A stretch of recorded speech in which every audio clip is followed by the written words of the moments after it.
هعمل معاكم النهارده شويه ليمون معصفر يستاهلوا بقكم عسل. اول ما هتاكليه كده هتحسي ان انت كده عامله دماغ ليمون معصفر. سمي الله ونبدا على طول. دول 3 كيلو ليمون، انت لو عايزه تعملي كيلو براحتك. هنجيب الليمون كده ونحطه في ميه مغليه قد ايه 10 دقايق بالظبط. 10 دقايق في الميه المغليه. حلو الكلام حلو الكلام. بعد كده هنشيل الليمون كده بمصفى،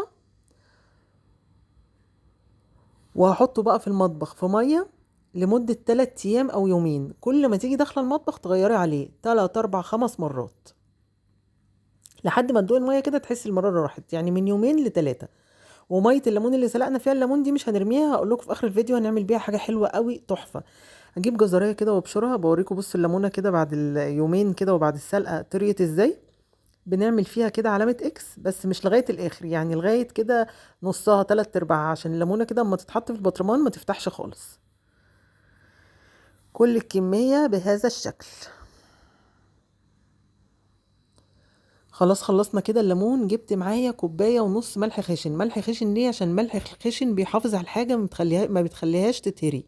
وست معالق كبار حبه البركه، ودول 30 جرام عصفر، يعني ممكن يعني بحوالي 20 30 جنيه كده على حسب الراجل وكرمه بقى، بس هم 30 جرام.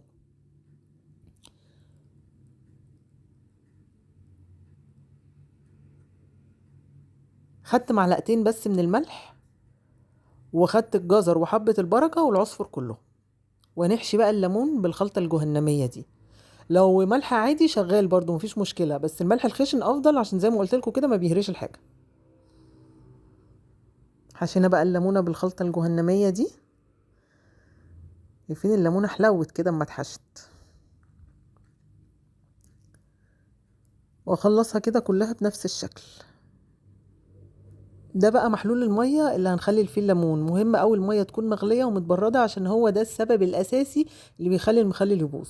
خدت ميه قد ايه؟ خدت معايا 6 كوبايات ميه مغليه متبرده. انتوا لما تيجوا تحطوا يعني اعملوا اقل، حطوا يبقوا عاملين ال6 كوبايات بس حطوا برضو اقل، لان احنا لسه هنحط على الميه دي الخلطه بتاعه الفلفل والحاجات دي، وانا ما بحبش الخلطه دي ترمي منها اي حاجه بصراحه. فانتوا خلوا الميه اقل، وبعد كده لو البطرمان ناقص زوديه شويه ميه مش مشكله، بدل ما تخسري من الخلطه دي كلها. حطيت عليه 3 معالق كبار خل، ومعلقتين كبار بابريكا، وربع كوبايه عصير ليمون. يعني كأن كل كيلو ليمون بياخد نص كوبايه ملح ومعلقه خل. ما بنكترش ملح خل عشان الخل بيهري الحاجه. يعني على الكميه دي كلها 3 كيلو 3 معالق خل، ومعلقتين سكر. السكر ماده حافظه.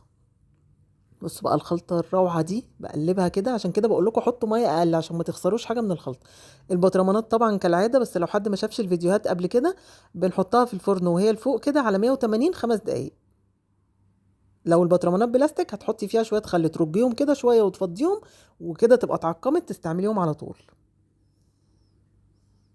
شايفين الليمون لسه ما تخللش وشكله قمر. بصوا بقيه الخلطه دي برضو مش هرمي منها فتفوته.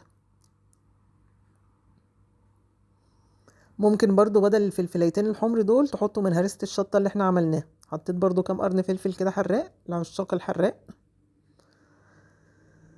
وحطيت كده المية بالخلطة كده في البطرمانات.